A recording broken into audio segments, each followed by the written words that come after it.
What's up, Katie? I'm bringing you another challenging leg day workout today.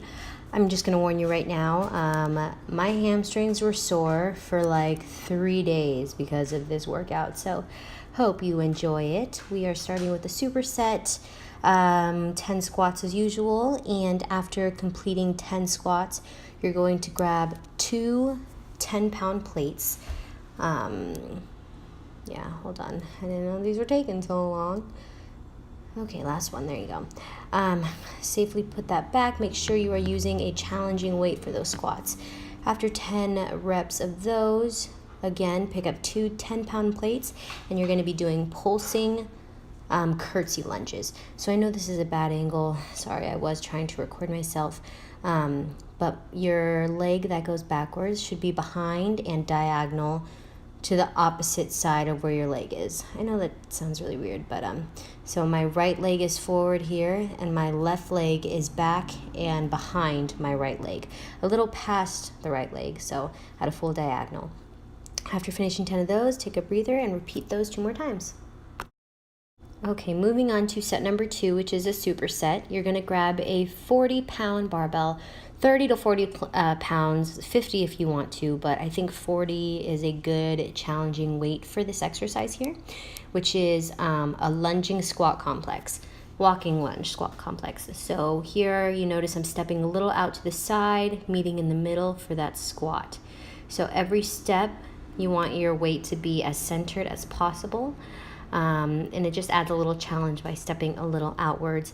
Make sure on that lunge both legs are at a 90-degree angle. You don't want to be lunging too far forward like a stretch. You don't want to do that. You want to keep the tension in your quads and in your butt and going straight into a very deep squat. Notice I'm going nice and low and back up. Weight stays in the heel on that squat. And yeah, just go at your own pace. Just try to stay nice and low for each lunge and each squat. Now, after completing 10 total, you're going to hold on to that bar. I had to put it down because I had to reposition my recording, but hold on to that bar and go straight into 10 good mornings. A new exercise for us here, a very common one, but I was always a little skeptical to try it. But after doing it, oh my gosh, such an amazing butt burner. This also works your core, and your hamstrings will be crying when you're done. So feet are about shoulder width apart. Back is nice and straight. You want to hinge at the hips, and you want to scoot your butt back as far as you can as possible. Almost like you're reaching to touch the wall behind you with your glutes only.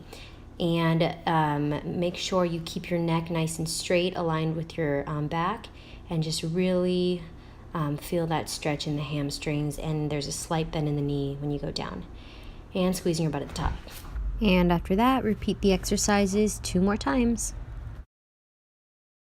Moving on to set number 3, you're going to find 2 platforms, and I put the little, I don't even know what they're called, but to make it a little higher.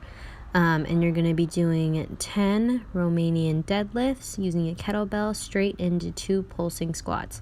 So as you can see here, we are working out our hamstrings a lot today. So make sure you're, again, hinging at the hips, keeping your back nice and straight. Your head should follow as you go down, meaning like I'm always looking down. I'm not looking up and straining my neck in any way. Right when you feel like the ultimate stretch in that hamstring, that's when you just drop straight into that pulsing squat. You want to get nice and low. That's also why I'm on platforms too, because the weight kind of goes extremely low and you don't want it to touch the ground. After completing 10 of those, you are going to find a heavy dumbbell and get on the floor and do the 3-part hip-ups that I know we love. I think I'm using like a 35 pound dumbbell just so it doesn't move.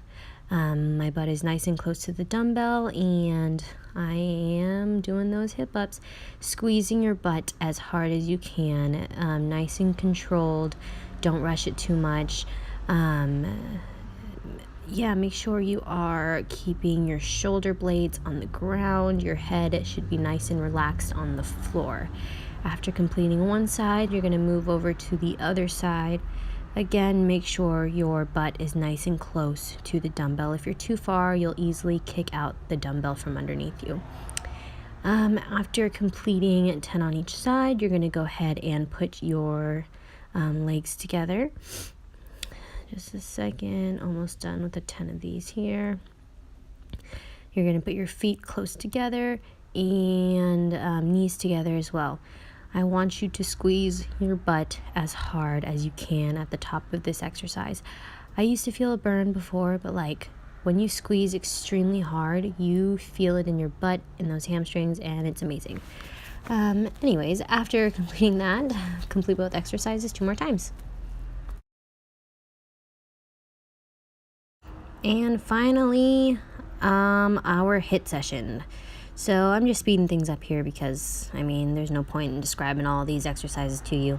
Pretty much you're going to do 30 seconds of jumping squats, getting nice and deep. I want you to leave the ground every single time. It doesn't have to be a crazy big jump. Just make sure you're off the ground. And then straight into 30 seconds of up and overs. Oh, these burn the quads so much. So, oh my goodness, such a crazy burn. After 30 seconds of the up and overs, you're going to go to 30 seconds of toe taps. So I honestly think I should have used like a shorter stepper. Like it was way too hard getting my toes all the way up there. So if you have something lower, go ahead and do that.